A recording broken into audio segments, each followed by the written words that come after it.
Hello, ഇന്നത്തെ തലമുറയിൽ ചുരുക്കം പേർക്ക് മാത്രം അറിയാവുന്ന ഒരു വ്യക്തിയാണ് വിജയശ്രീ. 1970-കളിൽ മലയാള ചലച്ചിത്ര രംഗത്ത് സജീവമായിരുന്ന ഒരു നടിയായിരുന്നു വിജയശ്രീ. 1953 ജനുവരി 8-ന് വാസുപിള്ളയുടെയും വിജയമ്മയുടെയും മകളായി തിരുവനന്തപുരത്തെ മണക്കാട് എന്ന സ്ഥലത്ത് വിളക്കാട്ട് കുടുംബത്തിലാണ് വിജയശ്രീയുടെ ജനനം. 2 സഹോദരന്മാരായിരുന്നു വിജയശ്രീക്കുണ്ടായിരുന്നത്. 1966-ൽ പുറത്തിറങ്ങിയ ചിത്തി എന്ന തമിഴ് സിനിമയായിരുന്നു വിജയശ്രീ ആദ്യമായി അഭിനയിച്ച ചിത്രം. 1969-ൽ തിക്കുറിശ്ശി സുകുമാരൻ നായർ സംവിധാനം ചെയ്ത പൂജാപുഷ്പം എന്ന സിനിമയിലാണ് മലയാളത്തിൽ വിജയശ്രീ ആദ്യമായി അഭിനയിക്കുന്നത്. തന്റെ തുറന്ന അഭിനയത്തിന്റെ പേരിൽ സിനിമാ ലോകത്ത് ശ്രദ്ധേയമായ ഒരു നടിയായിരുന്നു വിജയശ്രീ. ചില ശ്രദ്ധേയമായ ചിത്രങ്ങൾ അങ്കത്തട്ട്, ആരോമലുണ്ണി, പൊന്നാപുരം കോട്ട എന്നിവയാണ്. ഇതിൽ മിക്ക ചിത്രങ്ങളിലും നായകൻ പ്രേംനസീർ ആയിരുന്നു. അതുപോലെ തന്നെ തന്റെ അഭിനയ ജീവിതത്തിലെ പല പ്രധാന ചിത്രങ്ങളും ഉദയ സ്റ്റുഡിയോയുടെ ബാനറിലും മെറിലാൻഡ് സ്റ്റുഡിയോയിലും നിർമ്മിച്ചവയായിരുന്നു. പിൽക്കാലത്ത് മലയാളത്തിലെ പ്രധാനപ്പെട്ട സംവിധായകരിൽ ഒരാളായി മാറിയ ഭരതൻ വിജയശ്രീയെ വിശേഷിപ്പിച്ചത് ജീവിതത്തിൽ ഞാൻ കണ്ടുമുട്ടിയ സ്ത്രീകളിൽ ഏറ്റവും സുന്ദരി എന്നായിരുന്നു. 5 വർഷം മാത്രം ദൈർഘ്യമുള്ള സിനിമാ ജീവിതത്തിനിടയിൽ അവർ അഭിനയിച്ചു തീർത്തത് 65ഓളം സിനിമകളിലായിരുന്നു. കേവലം 21-ാം വയസ്സിൽ അവർ വിഷം കഴിച്ച് ആത്മഹത്യ ചെയ്തുവെന്നാണ് ഔദ്യോഗിക ഭാഷ്യം. പക്ഷേ എന്തിനെന്ന ചോദ്യം ഇന്നും അവശേഷിക്കുന്നു. ജീവിതത്തിലെ വലിയ പരീക്ഷണ ഘട്ടങ്ങളിൽ പോലും മരണം വരിക്കാൻ ശ്രമിക്കാത്ത അവർ കളിച്ചു ചിരിച്ച് ഉല്ലാസവതിയായി നിന്ന ഒരു പകലിൽ പെട്ടെന്ന് ജീവിതം അവസാനിപ്പിച്ചത് എന്തിനെന്ന ചോദ്യത്തിന് ആർക്കും ഉത്തരമില്ല.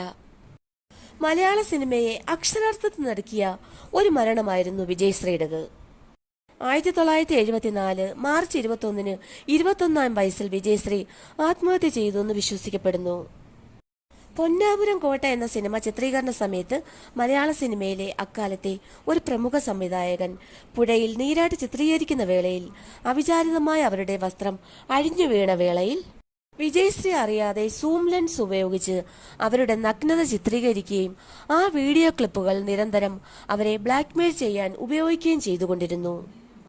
ഇക്കാര്യം 1973 മാർച്ച് മാസത്തിൽ പുറത്തിറങ്ങിയ നാനാ ഫിലിം വാരികയിൽ പ്രസിദ്ധീകരിച്ച ഒരു അഭിമുഖത്തിൽ വിജയശ്രീ വെളിപ്പെടുത്തിയിരുന്നു. പ്രേംനസീറിന് ഇതേക്കുറിച്ച് അറിവുണ്ടായിരുന്നു എന്ന് പറയപ്പെടുന്നു.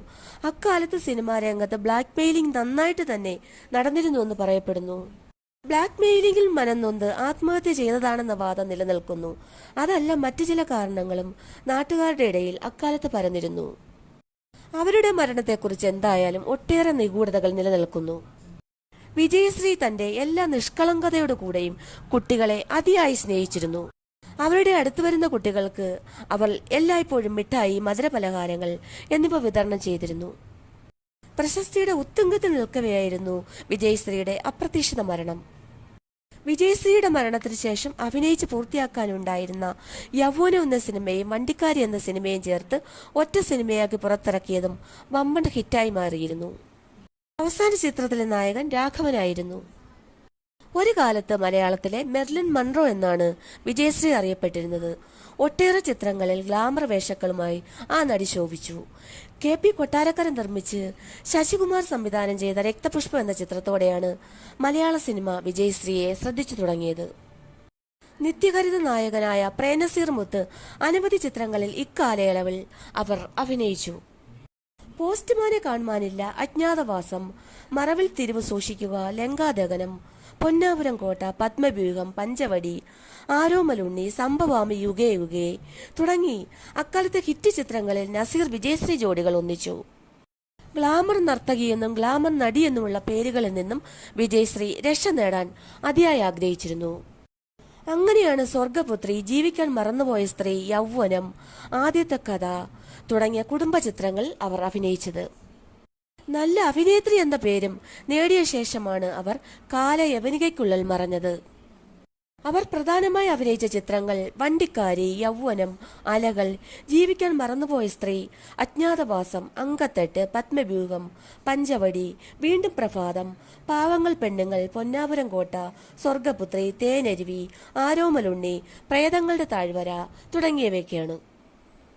വിജയശ്രീയുടെ മരണത്തിന് പിന്നിലെ ഉള്ളുകള്ളികൾ തേടിയിറങ്ങിയ ആദ്യകാല സിനിമാ പത്രപ്രവർത്തകർ പറയുന്നത് ഇങ്ങനെയാണ്.